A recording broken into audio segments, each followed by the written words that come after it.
It's All Things Considered, and I'm Dave Lawrence.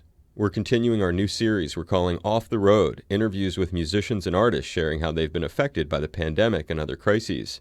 You can hear everything we've aired so far and previews of upcoming features at hawaiipublicradio.org. Today it's returning guest, guitar monster Joe Satriani, who had both an album, Shapeshifting, and the tour for it impacted by the pandemic. And we connect with him remotely to find out more. Aloha, mahalo, big socially distant hugs and high fives for you. That's wonderful. It's very nice to be back, even though we're doing it through cyberspace or whatever they call it now. Before we get into the album's music, share, I guess, some stories of where you are now and when you first got word of the pandemic and how it began to impact the record and the tour. Well, I'm at home in San Francisco, sheltered in place, doing well. And it's funny how half of every year I'm around the world in a different city every night playing. And then the other half of the year I get to stay home and become a musical hermit. And as you mentioned, we finished the album right around January 1st. We delivered all the parts. I shot a video with my son late January, early February. And then all of a sudden, the lockdown happened.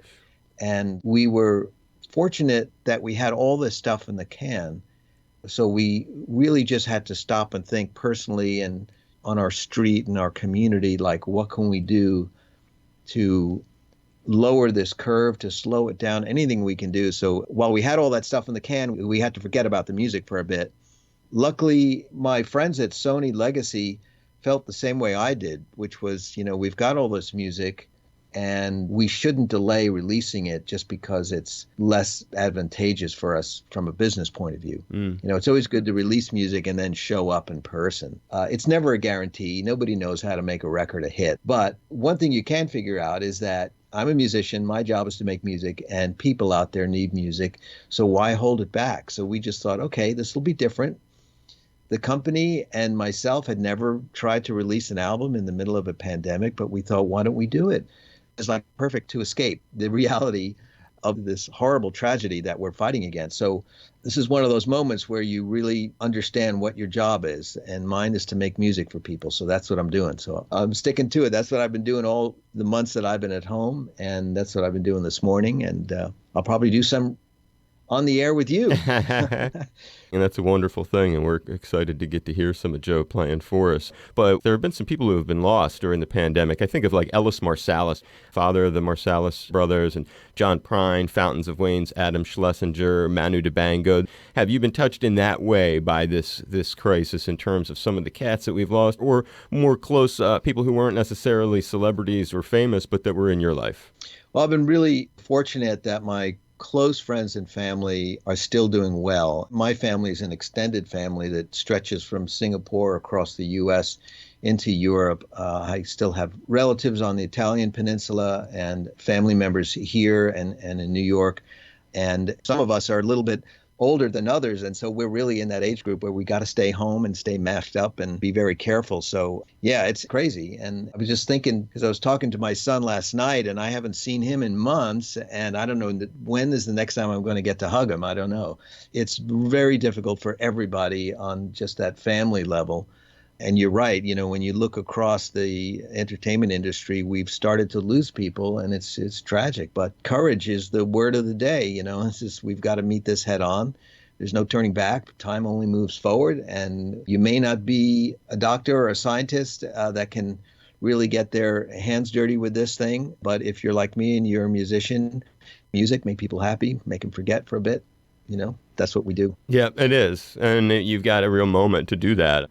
And shape-shifting, for me, it felt like there were so many different kinds of moods on this. You are known as that kind of like shredder cat and the how many notes per minute sort of thing that occurs when somebody like you or Steve Vai, is doing that sort of approach. But at the same time, you have these other moments. They're very, very touching. You've had them through the years, like that jam that you had written for your pop. Oh, crying. Yeah. And this record, another one. We've never, I don't think, talked about reggae, which is a big thing in Hawaii. There's also something locally called Jawaiian. And I mean, there's a lot of reverence to reggae here. You see Bob Marley's face everywhere. I just can't even imagine this kind of thing coming out of you, the distinct vibe on Here, the Blue River, with the connection to Ralph Waldo Emerson. Oh, my first experience to reggae, I do believe, was when I came out to California I was in my teens, and I followed my sister and her husband out just for a month or so instead of just sweating it out on Long Island for another summer. And they were nice enough to let me jump in the car. We drove across. It's great fun driving across the country. And that was the year that Bob Marley and the Wailers exploded. And Eric Clapton's I Shot the Sheriff was on the radio. My sister and her husband were reggae aficionados, so there was lots of reggae that I got to listen to. Okay. And I always loved the vibe and the feel. And it showed me how different we are and where we grow up. And I was a typical Long Island kid. So I had my musical sensibilities based on where I grew up. So when I started to get into these reggae artists, I realized, wow, you grow up in a different place, a little island in the Caribbean. That's about as far away from Long Island as you can get in terms of your musical culture.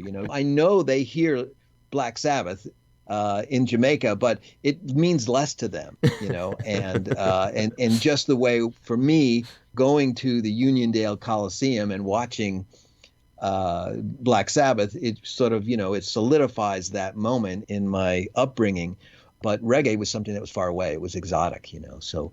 But I was fascinated with it because I've always loved being a student of music in the larger sense, and they've decided to play the beat like this and to lean on these chords and to play a lot here and not to play so much there. And so it was completely natural. I was just sitting here in my studio, and for some reason I printed out that poem, The River, and I'm just reading it, and I just felt moved, and I started to write this song, and it came out reggae, and I thought, oh, that's really strange.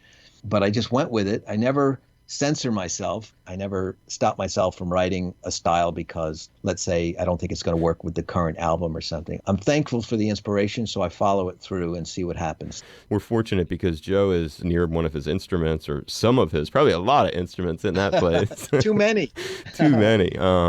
Would you like to play a song for your fans here at Hawaii Public Radio and in the Aloha State? Let's see if I was thinking about that today, and so I'll just play some stuff for you that I'm just going to improvise. I have no idea what I'm going to do.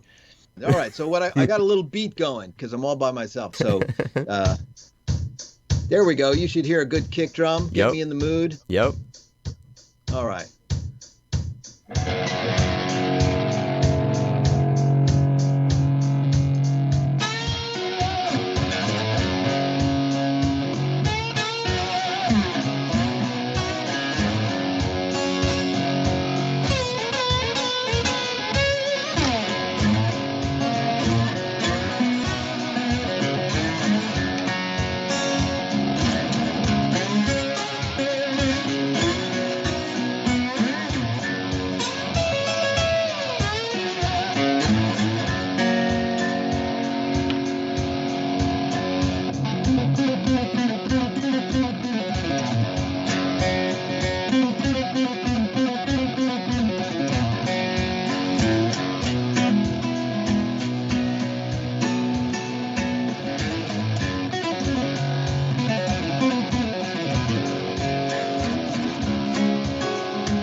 Oh, Joe, we appreciate it.